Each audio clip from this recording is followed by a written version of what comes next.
Hey, well, you look tired. I didn't get any sleep last night. My sleep schedule's like way off. What time did you go to bed? I wouldn't say I went to bed as much as took a nap from 1 a.m. to 4 a.m. Mm. I had this really weird dream that I was on a plane going to somewhere, probably Alaska, and I was sitting next to mom, Mm. and I looked over to her and she was just looking at me. Suddenly the plane lost pressure and plummeted into the ocean, and I was surrounded by blue glaciers on top of a wooden plank. And then I saw a family of kraken shooting up towards me with their mouths opened. I woke up just as they were about to swallow me whole. That is a dream. Carmen, are you day drinking? It wasn't the kraken that scared me, though. It was mom. Like, she didn't approve of what I was doing or whatever. Maybe she didn't want you to get eaten by the Kraken. I think it was going to Alaska. Like, she didn't want me to go there. Why wouldn't she want you to go? It doesn't even make sense. I don't know. I looked up the interpretation of it. It says that being on a plane represents plans that don't work out. And a plane crashing means plans that are going to fail. Carmen, put the drink down. I couldn't even look up what having a dead parent meant or kraken. I just sat in front of my laptop, and before I knew it, there was sunlight. And all that time I was thinking maybe me and Rob are, maybe the plane represented Rob and I not working out, crashing, being swallowed by kraken. I think I want to. Carmen, like, please don't self-medicate with alcohol. I'm not self-medicating. I am partaking alone. Well, how long have you been partaking alone? Since my flight got canceled 2 weeks ago. Hey, do I need to fly over there? I'm fine, Louise. Don't risk getting COVID for me.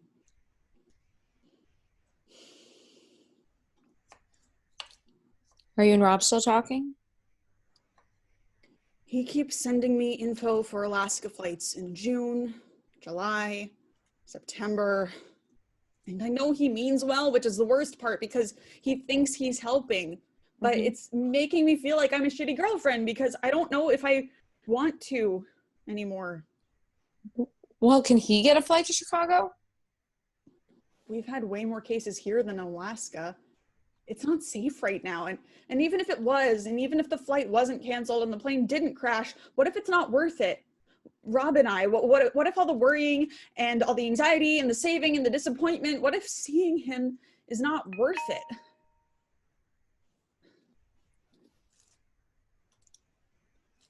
See? He randomly texts me like this, and I know I'm supposed to do it back, but Talk to him. Carmen, that's the only way you're going to figure this out. And when Tripp decided not to stick around, it was the conversation that we needed to have. And it was hard, but it was good that we had it because we knew where we stood with each other. have you heard from him? Nope. Aw. I was hoping for a love triangle to form between you, him, and Alan. Yeah, well, I sent him a draft of my story, which he said he'd read, but didn't. So I don't know what's going on with him. You sent him a draft, but not me? Carmen, you never read my stories, ever. That's not true. I read your Mm-hmm. thing, your thing about the thing. It involved a thing. Uh-huh. Well, I will send you it, Carmen, but you're under no obligation to read it. I have time, Lou. Soon I'm probably gonna have a lot more time. Talk to him.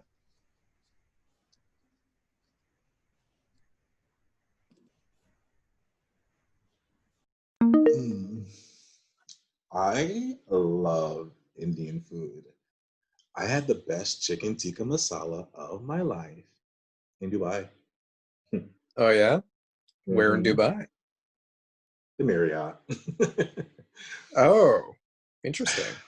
Yeah, I was really impressed too. Like, I usually don't expect too much from hotel food, but this, so good. I was so impressed. Like, really impressed. Cool. Yeah. And the naan bread and the chai tea, best snack ever.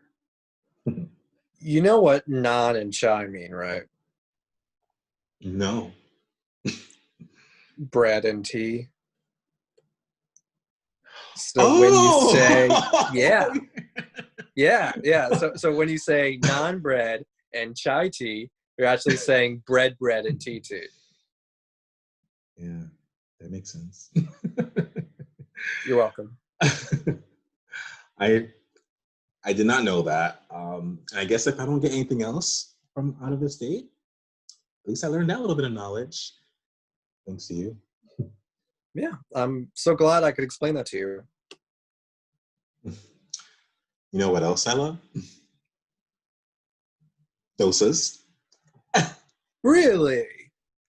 Yeah. What's your favorite kind? I had this really good dosa for brunch one time. And listen, I don't usually do brunch because brunch is for Basics. six. Yes. Right? Right. Basics. Come on. Anyway, I got this recipe online and I made it myself for breakfast. And I basically just put chocolate and some fruit and any other kind of breakfasty type things. And literally it was incredible. On my blog, I called it best breakfast ever. And next time I'm not posing a health risk to some sexy person, and they're gonna spend the night, and I'm going to have to make my breakfast dosas for him. You know that dosas aren't supposed to be sweet, right? What? They're supposed to be savory. You're supposed to put masala, spices, potatoes in dosas, not chocolate, fruit, bananas, walnuts. That's a crepe. Well, I liked it. Okay. Yeah. What did you order for dinner tonight? I was kind of craving Burger King, so I just ordered Burger King. Okay. Oh, What? I mean, I ordered a yellow curry, and I thought we agreed to order curry. Did we? We texted about it. Oh, I guess I forgot. I mean, how do you forget about curry? No. Whoops. Sometimes I'm a ditz. Mm. Mine should be here in about 5 minutes or so. Cool.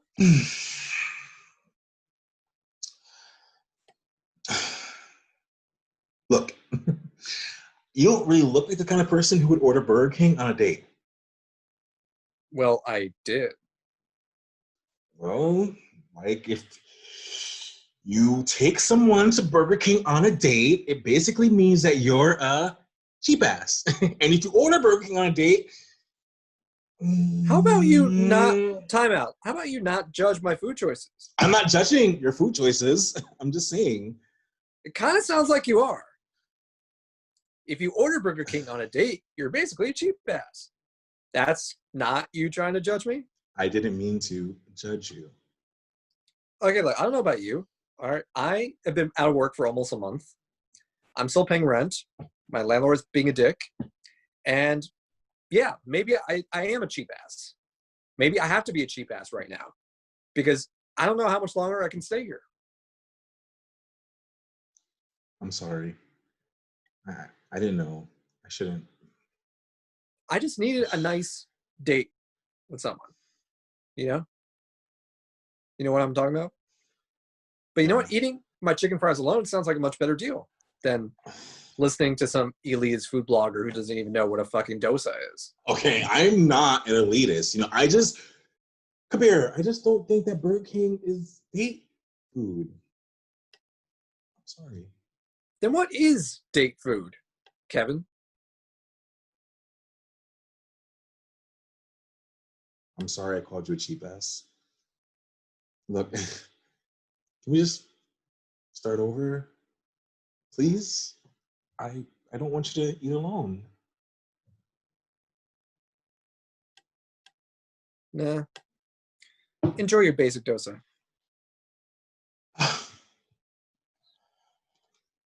Oh!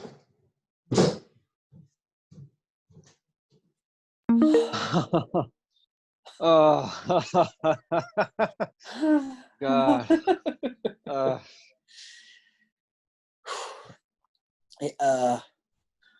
Whew. It must be great to live alone. It does have its moments. One time, I was having phone sex with this guy, and my sister overheard me, and she screamed, "Keep your whole mouth shut."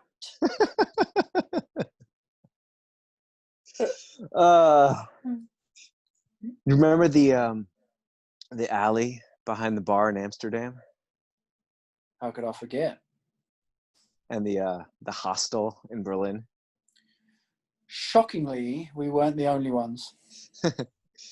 and the beach in Sarasota. If Florida's good for anything, it's beaches you can have sex on. You go to the beach now and you get COVID. That was my favorite, the beach. You're the only guy I know who's had sex on a beach and's actually liked it. Oh, come on, you liked it too. It would have been better if the wind wasn't blowing sand in my face.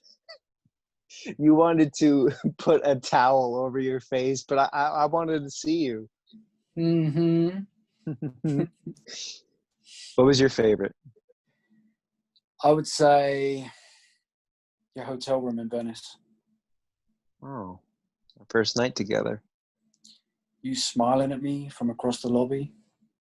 One look was all it took. And a friendship with benefits was born.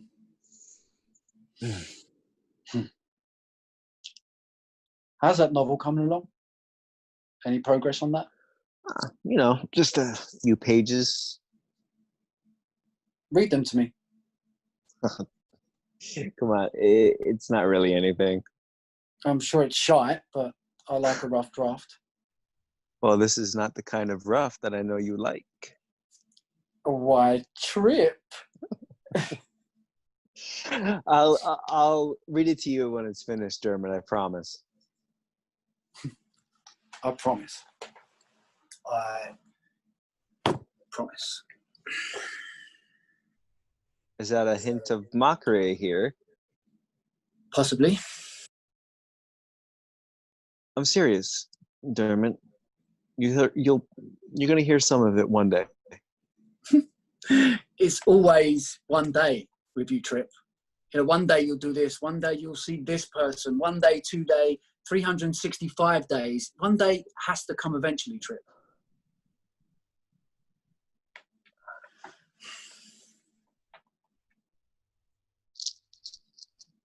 Have I rendered you speechless?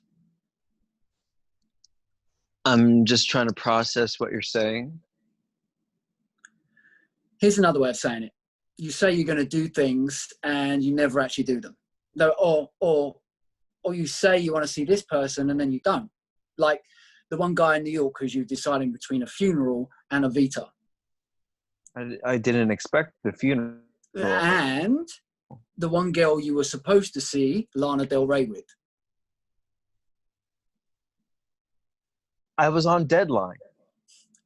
And then there was this guy that you were supposed to see a movie with in Barcelona and then you never showed up for. Whoa, wait. Who was that? That was me, Trip. Remember? Yeah. Okay, yeah, right. I thought you said that you were okay with that. The closest I've ever seen you committing to anything was when you was with Louise. The one you're supposedly writing this novel about. I remember those pictures I saw of the two of you, and they were the happiest I'd ever seen you. But then it ended. Why? She was the one who ended it with me because I wasn't going to give up my job, and she knew it. Where's your job now? Trip? Where? What does this matter to you? Why do you leave people? Wait. You don't leave people, you leave them dangling. You're leaving Louise dangling right now. I'm not leaving her dangling. Then why are you talking to me? She has a boyfriend. That didn't stop you for our first time, remember? You're here. I'm in England, Trip. You're in California. It's like you're here, and you know, I like you being here. You're the only person who's not making me feel completely trapped right now.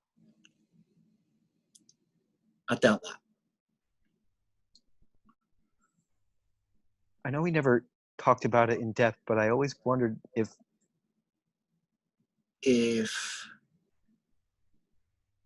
we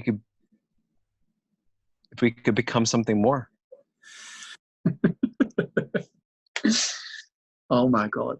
Oh, come on, don't tell me you haven't thought about it either. No, I did when we first met. But after the incident in Barcelona, and you kept flaking on me multiple times,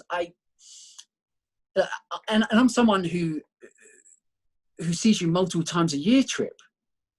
There's always been someone else, someone who always makes you happier in that specific moment in time. You live for moments, Trip. And I need someone who lives for something else. I don't know what. I need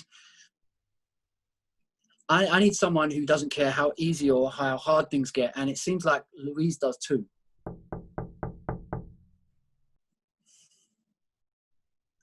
I'll be there in a minute. So, I gotta get going. My mum hasn't gotten any better, and if it doesn't improve, we're gonna take it to the hospital. It hurt when Louise ended it. And you want to avoid that happening again, I'm assuming. I thought that I could have both her and my job. I thought that, you know, if fate really wanted us to be together, it would let me have both. I thought maybe seeing an airplane and the feeling of needing to be on it would just go away, but it didn't. It hasn't. And I feel so trapped right now, Dermot, and I know that I need to change course, but I don't know how. Yes, you do. Talk to her.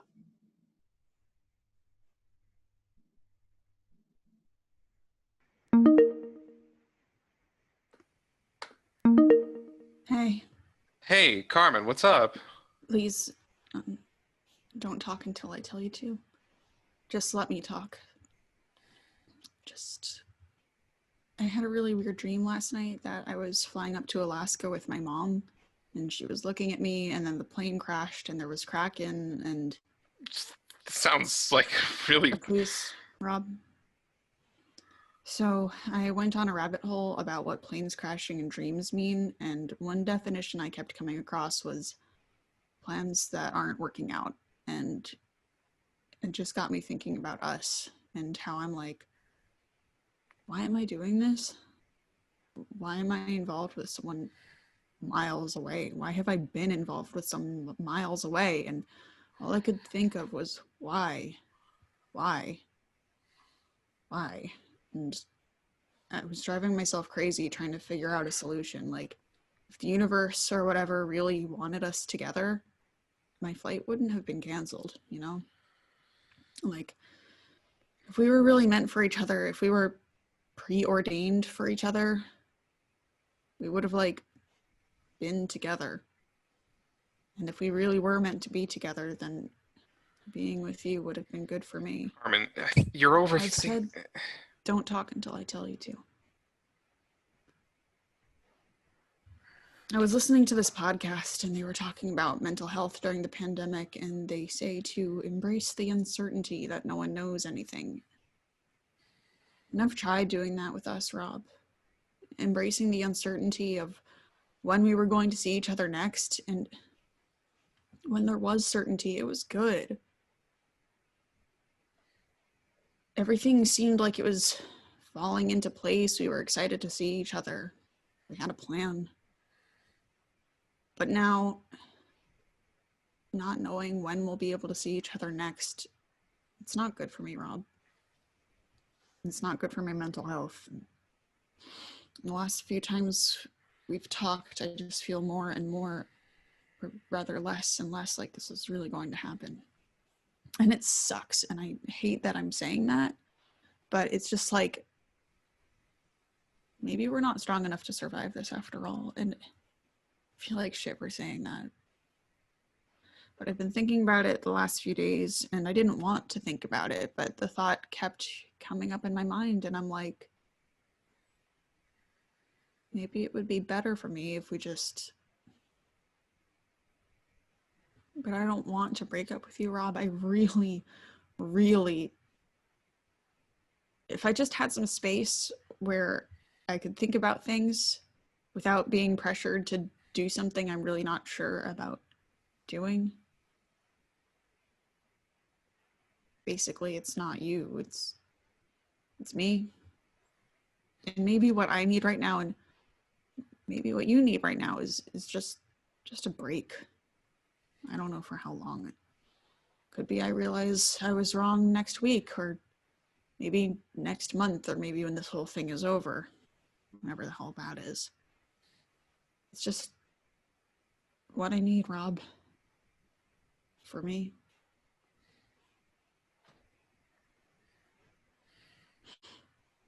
Okay, you can talk now.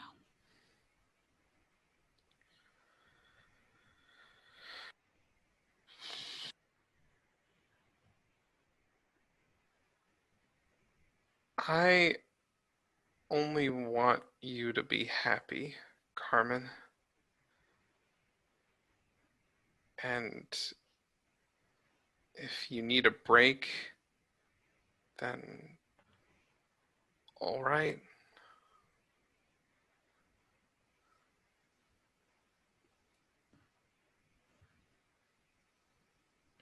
Is that it?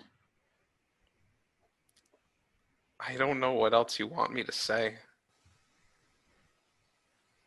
You could say, let's talk, or let me fight for you, or something. I've tried that already. You weren't going to come back to me. Aren't going to come back to me is what it looks like. This isn't because I don't want to.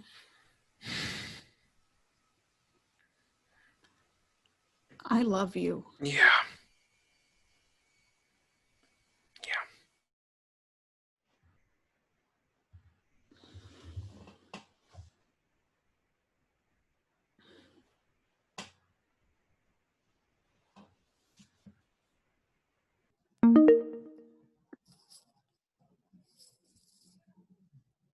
I like that look you have on when you read.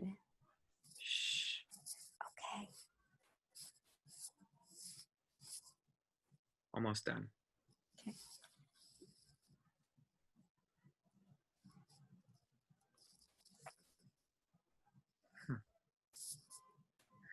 Okay, just give me a few more seconds to get my thoughts together. Okay. Oh, hey, so I actually meant to ask you, can Carmen join your happy hour tomorrow? And I know it's supposed to just be the two of us, but her and Rob broke up well, I mean, technically they're on a break, but it sounds like they really broke up.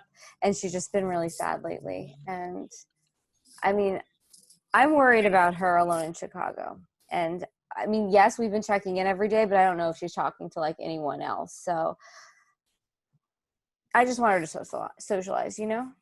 Actually, it's funny that you mentioned that because my friend Kevin said he wants to meet her. Kevin. Oh my gosh, the serial dater / food blogger. No. Yes. Do you think they would get along? I mean, I would just like Carmen to talk to anyone at this point. Okay, that's fair. Mm-hmm. I will text him, see if he's available. We can make it a double date. Well, I mean, kind of, Okay. but Your story. my So, story. I guess what I'm kind of missing here is the why. Like you have the who, the what, the where. It's all there and very clear and very beautifully depicted. But yeah, I don't know. I just feel like, do you know, and I've told you this before, sometimes when you're writing, it's like, it's so flowery and descriptive and it's beautiful to read for the most part. But I don't know. I feel like sometimes you just kind of start waiting for something to happen. And I think that happens here. Okay. Let me see. Like this sentence, for example, I checked my phone for what seemed like the millionth time that day. Earlier it was 88 degrees. Now it was 91 degrees. Like I don't really need to know what time it was. I just want to know what time it is now. Temperature.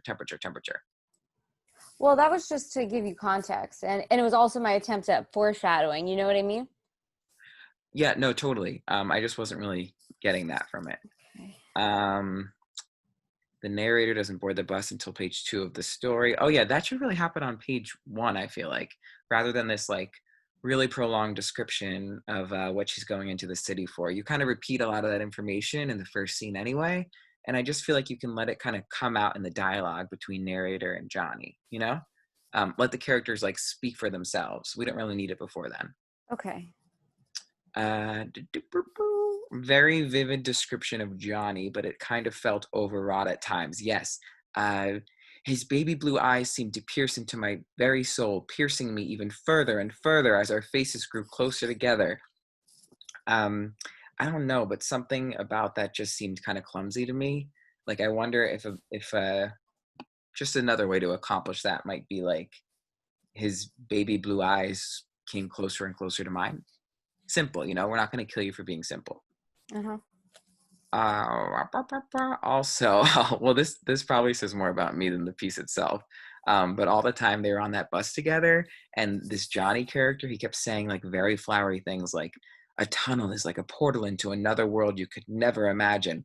I'm like, this guy is weird, you know? Like, I could definitely see why the narrator was attracted to him, but as I was reading it, I was kind of thinking like, this girl's gonna get murdered at the end of the story. Like, you know, like even the title, The Man at the Back of the Bus, like, is this the kind of guy that sits on the back of buses awaiting unsuspecting women with low self-esteem to come to him and be like, come sleep with me, and then No. into the brutal, gruesome death? Okay, I think you have officially read too many true crime books. That's probably true, but I mean, you have to like convince the reader that that's not what's going to happen. Well, she's narrating the story. Of course she's alive. No, but she could be narrating it from beyond the grave. You never know. I mean, okay, I feel like you wanted it to be this really sweeping romantic encounter, but there's not enough in here to convince me that it was. Okay. So, I mean, I basically kind of read this whole story thinking that was going to happen, that it didn't. And on one hand, you know, I was relieved, but then on the other hand, I was kind of like, and why did I read that? I mean, it all brings me back to the original question of the why, right? Mm-hmm. Like the narrator meets this hot guy in the back of the bus, they make out, they have sex, and then what happens after that? You tell it, but you don't really show it. The last page, what did I write? oh, you basically speed through the rest of the relationship, and it's like, and then this happens and this happens, and then he's like flying around the world, but she doesn't go with him. She stays home for work, and then they see each other like once a month, but then once a month isn't enough, and then it's like they fight and they break up, but they'll always have that one first special day. It's kind of like the end, and then what? Like what do we get out of that? Well, it was supposed to be kind of like a time experiment, sort of like that first day is like slow and languid and feels like it lasts forever because she wants it to last forever, and the rest is about like relationships. Like when they start, it could feel like your life's beginning, and then it could be over before you know it. Does that make sense? Yes, I mean it does when you say it to me, but I just feel like I wasn't getting that while I was reading this. I mean, it's just a draft, so It's not bad. Trust me, it's better than so many of these things I read for the journal. These pieces people submit. Oh my, it's not the one of the boy and his grandpa who keep turning into werewolves and then like jerking each other off. Like, yeah, I can't believe that exists. yeah, no, I mean, you capture descriptions of things so gorgeously. Like if this were a poem, I would be totally on board with it. But prose, it has to have an arc. You know, a story. It has to have a point. It could be a big point or a small point, but there has to be like a, why am I reading this? Right. So, yeah, I guess I'll let you know if I think of any other comments, but that's it for now. Thanks, Alan. Definitely given me a lot to think about. Good. Thanks.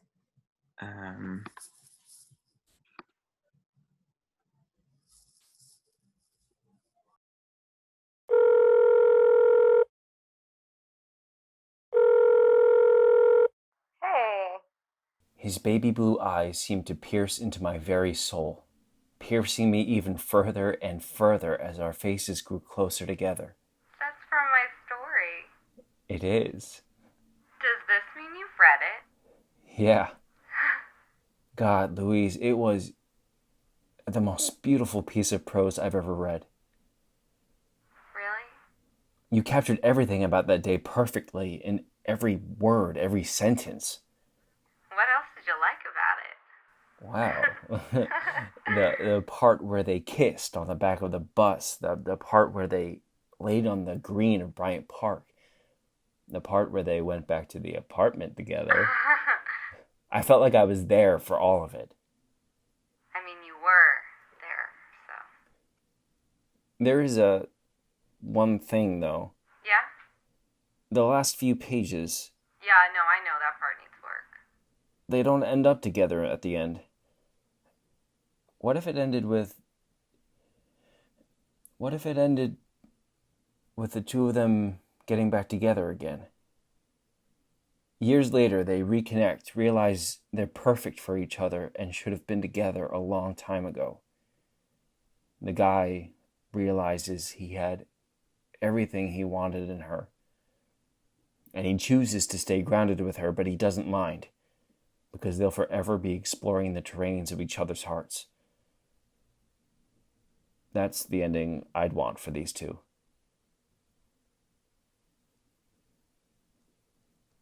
That could be a more satisfying ending. Are you gonna write it? I might. Yeah, I think I will. God, I've missed you, Louise. I've missed you too, Trip. I shouldn't have let you go.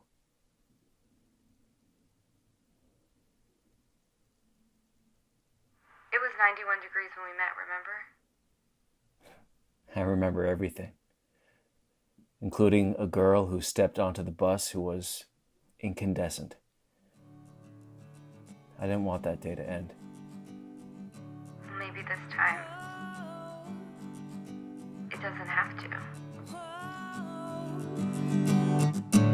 I know it's hard to see, baby, how you look in my eyes, especially now that we